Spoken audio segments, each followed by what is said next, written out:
That wasn't very good. Try it again. Welcome to Welcome to Fast Friday. Welcome to Fast Friday.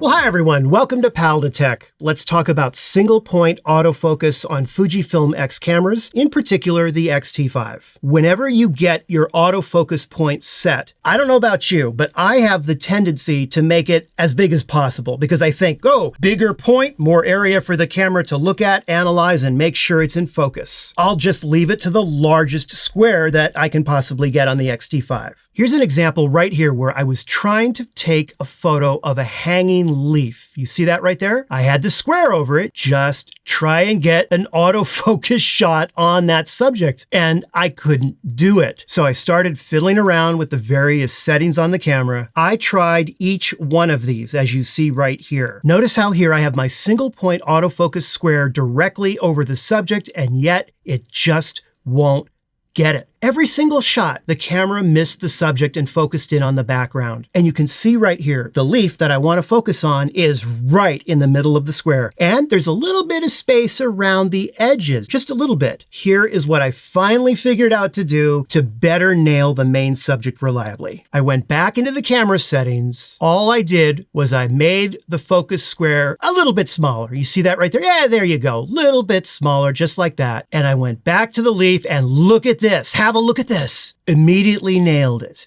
And here's the interesting thing about this. Look at how the square still has background, right? Showing up right here and right here. In other words, I didn't make the square so small that it only fit on the subject that I wanted to focus on. It still has some of that background there, but it's smaller. I basically went from shots like these to bam, shots like this. Now, I don't know if this is a result of the recent firmware update to the X-T5 or if I've just been too clueless to know this all along. Probably the second option. Now, I did not test this a whole lot in zone autofocus, so if any of you are using that, that would be interesting to hear about. Let us know in the comments. However, with single point, I found it helped me and I got enough of an improvement to want to make today's video for you and get back into doing videos for the channel after these past few weeks. I'd like to give you a quick update on the channel and what's been happening behind the scenes with regards to the fire in Los Angeles. So right now we're looking at about a week, at which point after that, they are going to start allowing homeowners back to the sites where they can start to go through the wreckage if there's anything left. And at that point, I will absolutely be there. In the meantime,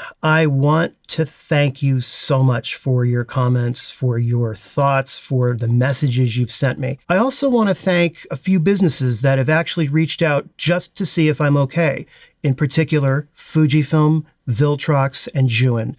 All three of those companies reached out to me personally to see if I was okay, to offer any kind of assistance in any way they could. And that's so appreciated. So thank you. I really wish that I could respond to every single comment individually. And that is the most frustrating thing sometimes about running a YouTube channel is that you get to a point where there's not enough seconds in the minutes and the hours of the day. You can't. So you have to do kind of the bulk thank you in front of the camera, which I never wanted to do. And here I am. But thank you. And I hope you found the video helpful or at least entertaining. And if you did, be sure to give it the like and subscribe. I am going to be signing off now, but have a wonderful weekend, and I'll see you in a new video next week. Take care.